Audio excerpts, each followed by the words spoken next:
एक बड़ी टास्क थी मेरे पास, सामने सिर्फ 5 to 6 मंथ थे स्टेनो को क्लियर करने के लिए। अनफॉर्चुनेटली मेरा फाइनल मेरिट लिस्ट से मैं आउट हो गई थी। मैंने तो उस वक्त सोच लिया था कि मैं शायद लायक ही नहीं हूँ इस सब के। हेलो मेरे प्यारे भाइयों, आप सभी को नमस्कार। आज मैं मिलाना चाह रहा हूँ एक प्यारे से बच्चे से जिसने स्टेनो में 26 रैंक निकाला है और कंसिस्टेंट एफर्ट्स लगाकर अपने आप को प्रूव किया है। वो एक कहावत है, आप लोगों ने सुनी होगी ना, जो सभी की सुनता है वो कुछ नहीं करता है, जो एक की सुनता है वो सब कुछ पा लेता है।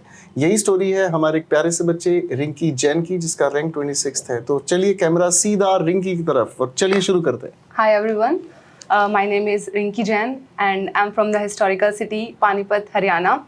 And currently I'm working in Ministry of Information and Broadcasting. और अभी SSC स्टेनोग्राफर 2023 एग्जाम में मेरी ऑल इंडिया रैंक 26 आई है और मुझे ministry of external affairs allot हुआ है। तो आपने जब इस पेपर की तैयारी की तो डिस्ट्रैक्शंस नहीं आए कि मतलब यही पेपर क्यों?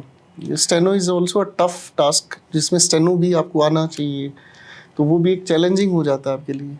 यस सर, एक्चुअली मैंने स्टार्टिंग एसएससी सीजीएल से की थी, बट एसएससी सीजीएल की मुझे कुछ खास गाइडेंस मिली नहीं क्योंकि मैं एक अकेली थी, मेरे अराउंड भी कोई था नहीं जो गवर्नमेंट जॉब में है। मेरे पूरा फैमिली बैकग्राउंड बिजनेस से है, तो एसएससी सीजीएल की गाइडेंस मिल नहीं रही थी उस वक्त। तो एक फ्रेंड है मेरे, उन्होंने मुझे रिकमेंड किया कि एसएससी स्टेनो है, तो वो उस वक्त उन्होंने मुझसे अपना फॉर्म फिल करवाया था। तो मैंने उनसे पूछ लिया कि ये क्या चीज़ है, तो वो नेक्स्ट डे मुझे कोचिंग पे ले गए, उन्होंने कोचिंग दिखाई मेरे को, तो मुझे काफ़ी फैसिनेटिंग लगी स्टेनो, थोड़ी अलग सी। तो मैंने सोचा इसकी प्रिपरेशन करती हूँ। मैंने उनकी गाइडेंस की हेल्प से मैं अपनी बुक्स वगैरह ले आई और स्टार्ट कर दिया। तब मैंने एक लोकल कोचिंग ही मैंने ज्वाइन की थी ऑफलाइन, बट 3 मंथ्स ही हुए थे कि कोरोना आ गया था मार्च में, तो जो ऑफलाइन कोचिंग थी वो बंद हो गई।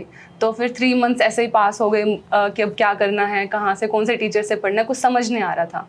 तो तभी किसी ने ऑनलाइन कोचिंग का रिकमेंड किया, मैंने थोड़ा सा और सर्च किया उसके बारे में, मुझे अच्छा लगा, थोड़े डेमोज वगैरह लिए मैंने। तो फिर मैंने कैरियर विल की ऑनलाइन कोचिंग ज्वाइन कर ली जून में, अराउंड जून में। तो आप ऑफलाइन तो कुछ समय पढ़े हैं? हाँ, ऑफलाइन में 3 मंथ्स गई थी। तो फिर ऑफलाइन और ऑनलाइन लगभग दोनों का आपको मतलब आइडिया है? आपका मतलब दोनों में से किसका मतलब ज़्यादा मतलब फैसिलिटी लगा कि ये ज़्यादा अच्छा है? मुझे ऑनलाइन, मेरे को ना ऐसा लगा, पहले तो लगा कि कोरोना आ गया, मेरा टाइम खराब हो गया, बट विद टाइम मेरे को रियलाइज़ हुआ कि नहीं, ये अच्छा हुआ जो भी हुआ। बिकॉज ऑफलाइन में एक तो ना मुझसे थोड़ी दूर थी वो, तो अबाउट 30-40 मिनट्स का मुझे ट्रैवल करके जाना पड़ता था, तो मेरा वो ट्रैवलिंग टाइम वहाँ पर बच गया काफ़ी ज़्यादा।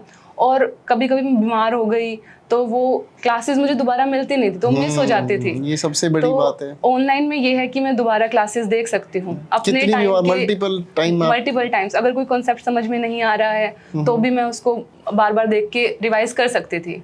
तो मुझे ये बेनिफिट मिला ऑनलाइन ज्वाइन करने का। हाँ जी, तो फिर मैंने जून में ऑनलाइन कोचिंग ज्वाइन की और अबाउट नवंबर में मेरा एग्ज़ाम था। तो वो 5-6 मंथ की जो प्रेपरेशन थी, उसमें जितना भी मेरा सिलेबस हो पाया कंप्लीट, मैंने उसके साथ अपने फुल कॉन्फिडेंस के साथ मैंने एग्ज़ाम दिया कि बस क्रैक कर ही लूँगी मैं इस बार, इतने कॉन्फिडेंस के साथ मैंने एग्ज़ाम दिया था। और फॉर्चुनेटली मार्क्स भी मेरे अच्छे आए। मैंने अपने फर्स्ट अटैम्प्ट में अपना प्री क्लियर किया और फिर अब आती है बारी स्टेनो की, जो स्टेनो अपने आप में ही बहुत बड़ी डील है। बच्चों को 1-1 साल लग जाता है उसको सीखने में। तो स्टेनो को सीखना ज़्यादा चैलेंज है। तो अब वो एक बड़ी टास्क थी मेरे पास, सामने सिर्फ 5 to 6 मंथ थे स्टेनो को क्लियर करने के लिए। तो 10-11 आवर्स दिन में, मतलब बस खाना खाना है, कोचिंग जाना है सुबह सुबह और पूरा दिन कोचिंग पे, बस बीच में एक चाय का और लंच का ब्रेक लेना है, फिर घर आके फिर स्टेनो। तो फिर वो 5-6 मंथ जो मुझे मिले, मैंने उसमें स्टेनो की प्रेपरेशन की और फॉर्चुनेटली मैंने स्टेनो भी क्लियर किया उन 5-6 मंथ में। बट अनफॉर्चुनेटली मेरा फाइनल मेरिट लिस्ट से मैं आउट हो गई थी अबाउट 3-4 मार्क्स से। वो काफ़ी डिप्रेसिंग हो गया।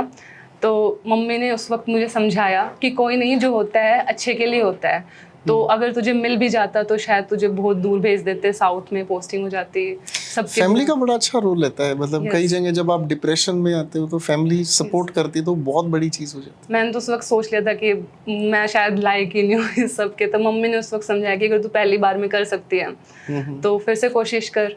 तो मैंने फिर से एक और ट्राई दिया, फिर से अपने नोट्स रिवाइज किए, क्योंकि लास्ट टाइम मेरे से गलती ये रह गई कि तब मेरा सिर्फ सिलेबस ही कंप्लीट हुआ था ऑलमोस्ट अबाउट, मैं टेस्ट वगैरह प्रैक्टिस नहीं कर पाई थी। तो इस बार मैंने टेस्ट प्रैक्टिस किए, मॉक टेस्ट लगाए और रिवीजन की, मल्टीपल रिवीजन की। तो इस बार फिर मेरा सिलेक्शन हुआ और मुझे one of the best departments मिला DOPT। अरे वाह। DOPT CSSS Delhi posting. DOPT में भी क्या है, प्रोफाइल क्या है आपका? मैं स्टेनोग्राफर।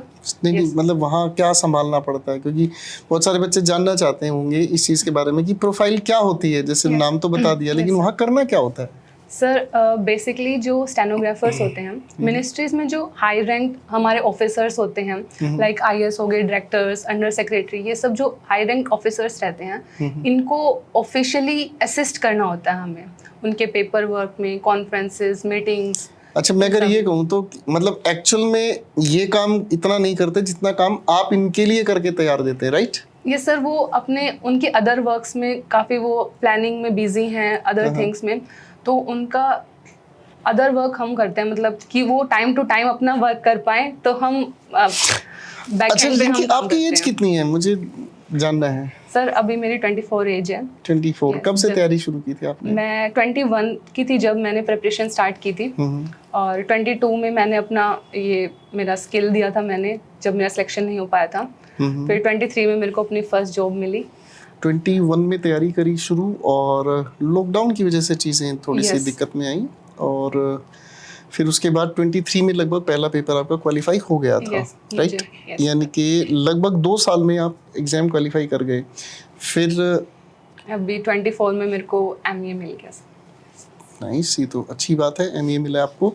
तो बच्चों के लिए कोई खास ऐसा मैसेज, जो खासकर लड़की हैं जो ये मतलब सोचती हैं कि हम कर सकते हैं या नहीं कर सकते हैं, तो उनके लिए कोई खास आपकी तरफ से मैसेज? सर गर्ल्स की लाइफ में ना एक सबसे बड़ा जो प्रॉब्लम आता है, जो मेरे लिए आया, कि ग्रेजुएशन ख़त्म नहीं होने वाली होती, पीछे से प्रेशर आ जाता है। मैं हरियाणा से बिलोंग करती हूँ और वहाँ पे तो ट्रेंड है अर्ली मैरिज का गर्ल्स की, तो वो ट्रेंड मैंने भी फेस किया। मुझ पे भी प्रेशर आया कि इसकी शादी कर दो, क्या करना आगे पढ़ा के, शादी के बाद पढ़ लेगी, ऐसा उनका कॉन्सेप्ट होता है, शादी ये के बाद सवाल पढ़ मेरे लेगी। दिमाग में था, Yes, sir. बिकॉज आपका नाम मैंने जब सुना रिंकी जैन, एक तो ये नाम, एक तो जैन फैमिली, बनिया फैमिली होती है, Yes, राइट? तो उसमें तो गवर्नमेंट जॉब का दूर दूर तक नहीं सोचा जाता। फिर मैं फर्स्ट पर्सन हूँ सर। तो ये फर्स्ट जनरेशन गवर्नमेंट एम्प्लॉय है। फिर एक दूसरा सवाल मेरे दिमाग में ये आया कि आपने कहा कि आपके मतलब पापा बिजनेसमैन हैं, Yes, sir. तो ये तो बिल्कुल दो कॉन्ट्राडिक्टरी फोर्सेस हो गई कि जो आपको किसी तरह से भी जॉब के लिए नहीं, फिर कैसे काउंटर किया इस चीज़ को? सब मेरी मम्मी ने बहुत सपोर्ट किया, पीछे से सब कह ही रहे थे क्या करना है इसको, जॉब करके शादी कर दो, अच्छी फैमिली मिल जाएगी, क्या ही करना है जॉब का। बट मैंने अपने अराउंड इतना पैट्रियार्कल एनवायरनमेंट देखा है ना, तो मुझे लगता है कि मैंने मम्मी को बोल दिया, मम्मी मैं जॉब लूंगी तो ही शादी करूंगी, वरना मैं शादी नहीं करूंगी। तो आगे से भी कुछ आता था तो मम्मी यही कहती थी सबको। मम्मी जी थैंक यू, आपने एक बहुत अच्छा बच्चा तैयार किया जो एक ऑफिसर बना। मम्मी जी फिर से थैंक यू। ठीक है, अगर मम्मी भी स्टैंड नहीं लेते तो शायद मैं यहाँ पे नहीं होती। ये तो पॉइंट है। देखो दुनिया में कोई भी आपको सपोर्ट करे, एक तो आपका गुरु जो आप पर विश्वास करता है पहले दिन से, और एक तो आपका गुरु, और दूसरा आपकी फैमिली, मतलब यही दो ऐसी पॉजिटिव फोर्सेस हैं जो आपको कभी रुकने नहीं देती। मुझे बड़ा अच्छा लगा कि आप मम्मी ने आपको सपोर्ट किया। इसके अलावा कोई नेगेटिविटी लाइफ में आई हो जब कि भाई खूब पढ़ाई कर रहे थे लेकिन हालात ख़राब हुए? जैसे आपने एक पेपर बताया कि वहाँ पर आप किसी परसेंटेज की वजह से आउट हुए थे, सर उसके अलावा कोई negativity- एक्सटर्नल फोर्सेस? नहीं सर, बाकी सब अच्छा था। तो आपकी जितनी भी फ्रेंड्स हैं वो सारी चिड़ी नहीं है, तू तो लगी गवर्नमेंट जॉब, हम मेरे तो को बल्कि उनको देख के काफ़ी डीमोटिवेटेड फील होता था। क्यों? क्योंकि मैंने ग्रेजुएशन की लास्ट ईयर में प्रिपरेशन स्टार्ट की थी अपनी, तो उन सब ने MSc में एडमिशन ले लिया। मेरे को सबने बोला, मेरे फ्रेंड्स ने, फैमिली ने, कि MSc में तो एटलीस्ट एडमिशन ले ले, गवर्नमेंट जॉब इतनी इजीली मिलती नहीं है। बट मैं एक फोकस रहना चाहती थी एक चीज़ के लिए। मैंने सोचा था कि अगर मैं MSc करने गई बाहर तो मैं वहाँ पे फ्रेंड्स बनाऊंगी, या फिर मतलब थोड़ा वहाँ के भी फेस्टिवल्स होंगे, फेस्ट होंगे, या फिर उनके भी असाइनमेंट्स होंगे, करने होंगे, तो मैं डिस्ट्रैक्ट हो जाऊंगी। तो मुझे वो डिस्ट्रैक्शन नहीं चाहिए थी, तो मैंने ड्रॉप ले लिया। तो वो उधर वो अपनी MSc वाली पोस्ट डालते थे अपने लैब्स की, अपने फ्रेंड्स के साथ। तो सच में बहुत बहुत मुश्किल होता है कि आपके साथ के लोग जो हैं Yes, वो sir. आगे बढ़ रहे हैं और आप कहीं एक जगह पर रुक कर Yes, तैयारी करते हैं, तो इट्स वेरी हमारा चैलेंजिंग। मैं सुबह उठ के लाइब्रेरी जाती थी, कुछ नहीं दिख रहा कि हाँ कोई मस्ती नहीं हो रही, मैंने अपना बर्थडे तक सेलिब्रेट नहीं किया था। My goodness. तो बिल्कुल एकदम फोकस होके सब कुछ छोड़ के अपना करना था। फिर कुछ टाइम बाद मैंने इंस्टा डिलीट कर दिया, मेरे को इनको देखना ही नहीं है अपनी पढ़ाई करनी है, जो होगा जो होगा। देखो भाई, आप लोगों के जिनके भी दोस्त है ना, अपने दोस्तों को समझा दो कि जिस मतलब युद्ध को आप लड़ने जा रहे हैं ना, ये बहुत लंबा सफर है, राइट? Yes. आपको साल नहीं 2 साल भी लग जाते हैं कई बार। कभी किस्मत होती है, कभी वो टाइमिंग होती है जिसकी वजह से आपका मतलब सफल होना असफल होना नेचुरल हो सकता Yes. है। तो अपने दोस्तों को समझा लो भाई, मैं अपने स्ट्रगल में लगा हूँ, नहीं तो ऐसे दोस्तों को मैं तो कहूँ 1-2 साल तक ठा के ब्लॉक कर दो। गलत तो नहीं कह रहा? नहीं सर, बिल्कुल भी नहीं, क्योंकि मैं सामने से मना कर देती थी कि नहीं मुझे नहीं आना। सी दिस कि इस बच्चे को भी मतलब डिमोटिवेट किया है। तो खैर फिर अब मतलब क्या आपका ग्रेड पे क्या है? अभी मैं 2400 ग्रेड पे हूँ। तो मतलब आगे सीजीएल की तैयारी करेंगे आप? यस सर, स्टेनो की भी, CGL and other exams very for higher good, posts. Very good. तो मिठाई उठाई आई है मेरी? Yes sir. मिठाई खाएंगे भाई, ठीक है? फिर चाय पियेंगे आप सभी के सामने ही। लाओ भाई मिठाई खिलाओ।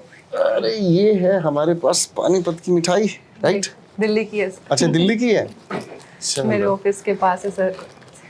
देखो ये अपने आप में कितनी खूबसूरत बात होती है, सिलेक्शन लेकर आना, अपने गुरुओं को याद रखना।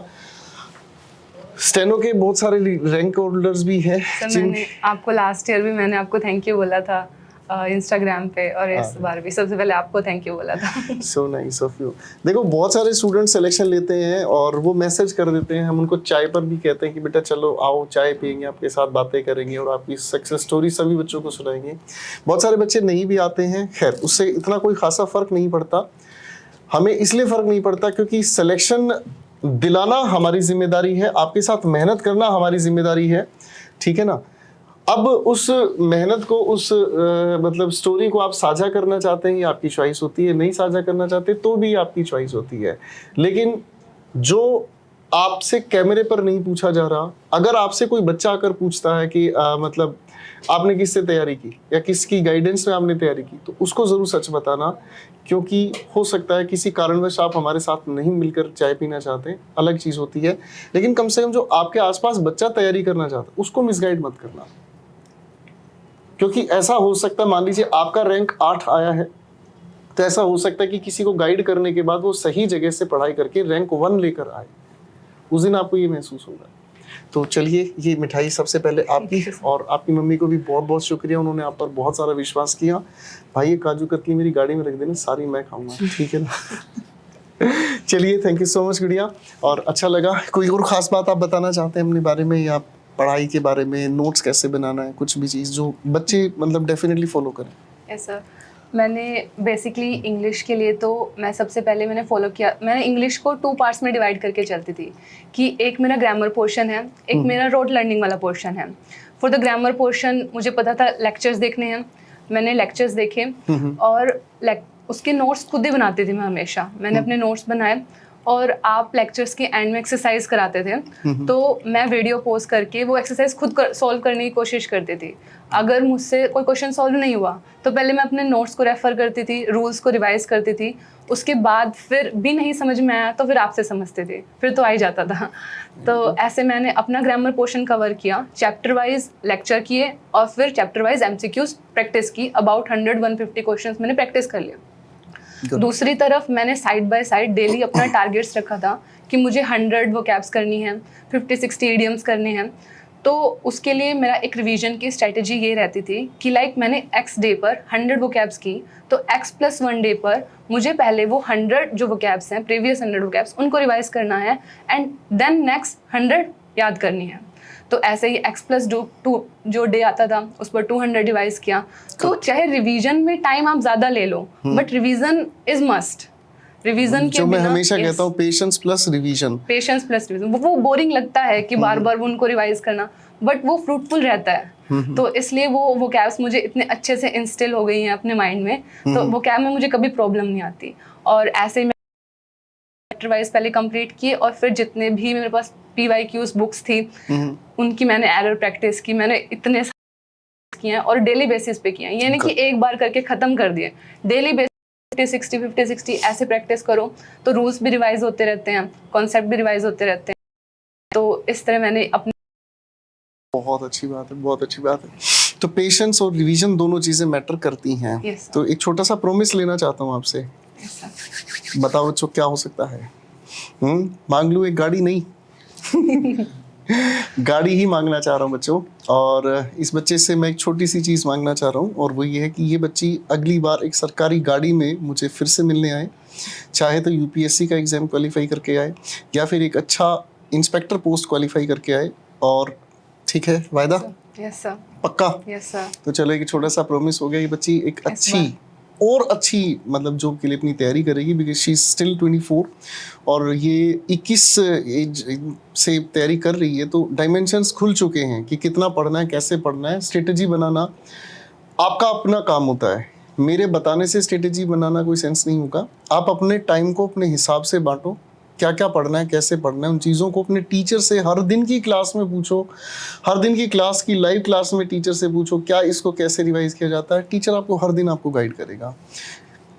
और तो ये वायदा पक्का हुआ? Yes sir. एक सरकारी गाड़ी में आप आएंगे दोबारा से मिलने? Yes, ठीक है, तो चलिए इसी बात के साथ थैंक यू कहते हैं। और थैंक यू आपकी मम्मी का, आपके पापा का, जिन्होंने आपको वो एनवायरनमेंट दिया, आपको पढ़ने के लिए हमेशा मोटिवेटेड रखा। चलिए thank you so much, God bless you.